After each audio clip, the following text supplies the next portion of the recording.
Hi friends, ಬೆಳಗ್ಗೆ ಎದ್ದು ಊರಿಗೆ ಹೋಗ್ಬೇಕಿತ್ತಂತ ಬಟ್ಟೆ ಎಲ್ಲ ಪ್ಯಾಕ್ ಮಾಡಿಕೊಂಡು ಆಮೇಲೆ ಸ್ನಾನ ಮಾಡಿ ರೆಡಿಯಾಗಿ ಕಾಲೇಜ್ ಟೈಮ್ ಆಯ್ತು ಅಂತ ಹೋಗ್ತಾ ಇದ್ವಿ. 2 ಮಿನಿಟ್ಸ್ ಲೇಟ್ ಆಯ್ತಂತ ವಾಚ್ಮೆನ್ ಗೇಟೇ ತೆಗಿಲಿಲ್ಲ. ಅದಕ್ಕೆ ನಮ್ಮ ಫ್ರೆಂಡ್ ಕಾರ್ ತಿಂದಿದ್ದ ಅಂತ ಅದರಲ್ಲಿ ಸುಮ್ಮನೆ ಎಲ್ಲವನ್ನು ಮಾತಾಡ್ಕೊತ ಎಲ್ಲ ರೌಂಡ್ಸ್ ಹೋಗೋಣ ಅಂತ ಹೋಗ್ತಾ ಇದ್ವಿ. ಗ್ಯಾಸ್ ಖಾಲಾಗಿತ್ತು, ಗ್ಯಾಸ್ ಹಾಕ್ಸ್ಕೋಬೇಕಂತ ಗ್ಯಾಸ್ ಹಾಕ್ಸ್ಕೊಂಡು ಹಂಗೆ ಟೀ ಕುಡಿಯೋಕ್ಕಂತ ಹೋದ್ವಿ. ಮಳೆ ಬರ್ತಾಯಿತ್ತು, ಅದ್ರ ಜೊತೆ ಟೀ ಕುಡಿತಾ ಇದ್ರೆ ಸೈಕಿತ್ತು. ಹತ್ರ ಹೋಗಿ ಏನೋ ತಿನ್ನೋಕೆ ತಗೊಂಡು ಹಂಗೆ ಮುಂದೆ ಪಾಸ್ ಆದ್ವಿ. ನೀವು ನೋಡಿ ನಮ್ಮ ಗ್ರೂಪಾಗ ಲವರ್ ಬಾಯ್ ಯಾವಾಗ ನೋಡಿದ್ರು ಹುಡುಗಿ ಹತ್ರ ಮಾತಾಡೋಕ್ಕೆ ಸಾಯ್ತಾ ಇರ್ತಾನೆ ನನ್ನ ಮಗ. ಬಟ್ಟೆ ಆಯಿತು, ಕಾಲೇಜ್ಗೆ ಹೋಗೋಣ ಅಂತ ಕಾಲೇಜ್ ಹತ್ರ ಬಂದ್ವಿ. ಇನ್ನಾದರೂ ಗೇಟ್ ತೆಗ್ದಿದ್ದಿಲ್ಲ. ಇವಳು ನಮ್ಮ ಫ್ರೆಂಡ್ ಕೂಡ ವೇಟ್ ಮಾಡ್ತಾ ಇದ್ಲ ಅಲ್ಲಿ ಗೇಟ್ಗೋಸ್ಕರ. ಅವಳ ಹತ್ರ ಸ್ವಲ್ಪ ಹೊತ್ತು ಮಾತಾಡ್ಕೊಂಡು ಆಮೇಲೆ ಗೇಟ್ ತೆಗೆದ್ರು. ಕ್ಲಾಸಿಗೆ ಹೋದ್ವಿ. 1.5 hour ಕ್ಲಾಸ್ ತಗೊಂಡ್ರು. ಆಮೇಲೆ ರಾಖಿ ಕಟ್ಟಬೇಕಿತ್ತಂತ ಫೋನ್ ಮಾಡಿದೆ, ಅದಕ್ಕೆ ಹೋಗಿ ರಾಖಿ ಕಟ್ಸ್ಕೊಂಡು ಬಂದೆ. ಆಮೇಲೆ ಕ್ಲಾಸ್ಗೆ ಹೋದ್ವಿ. ಕ್ಲಾಸ್ ಮುಗೀತು, ಲಂಚ್ ಬ್ರೇಕ್ ಬಿಟ್ಟರು. ಲಂಚ್ ಬ್ರೇಕ್ ನಾನು ನಮ್ಮ ಫ್ರೆಂಡ್ಸ್ ಹೊರಗಡೆ ಊಟ ಮಾಡ್ಕೊಂಡ್ಬಂದ್ವಿ. ಆಮೇಲೆ 2 hours ಕ್ಲಾಸ್ ತಗೊಂಡ್ರು. ಆಮೇಲೆ ಮನೆಗೆ ಬಿಟ್ಟು ನಮ್ಮ ಮ್ಯಾಮ್ ಬರ್ಡೇ ಇತ್ತಂತ ಕೇಕ್ ತೊಗೊಂಡು ಬರೋಕ್ಕೆ ಹೋಗಿದ್ವಿ. ಕೇಕ್ ತೊಗೊಂಡು ಹಂಗೆ ನೇಮ್ ಹಾಕ್ಸ್ಕೊಂಡು ಅದಕ್ಕೆ ನಮ್ಮ ಮ್ಯಾಮ್ ಬರ್ಡೇ ಸೆಲೆಬ್ರೇಟ್ ಮಾಡಿದ್ವಿ.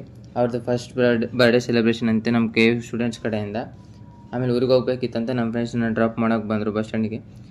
ಆಮೇಲೆ ಹೊಸಪೇಟೆ ಬಸ್ ಇತ್ತು, ಹೊಸಪೇಟೆ ಬಸ್ ಹತ್ಕೊಂಡು ಹೋಗ್ತಾ ಇದ್ದೆ. ಅಂದರೆ ತೋಣ್ಗಲ್ಲಲ್ಲಿ ಏನೋ ಮೆರವಣಿಗೆ ಮಾಡ್ತಿದ್ರು, ಅದೊಂದು ಕ್ಲಿಪ್ ತಗೊಂಡೆ. ಆಮೇಲೆ ಹೊಸಪೇಟೆಗೆ ಬಂದಿಳಿದೆ. ಹೊಸಪೇಟೆಯಿಂದ ಮತ್ತೊಂದು ಬಸ್ ಹತ್ತಿದೆ. ನಮ್ಮ ಅಣ್ಣ ಕಾಲ್ ಮಾಡಿದೆ, ಬಸ್ ಸ್ಟ್ಯಾಂಡಿಗೆ ಬಂದು ಇಳಿದು. ಅಣ್ಣ ಬಂದು ಪಿಕಪ್ ಮಾಡಿದ್ರು. ಸಿಗುವ ನೆಕ್ಸ್ಟ್ ವಿಡಿಯೋದಲ್ಲಿ.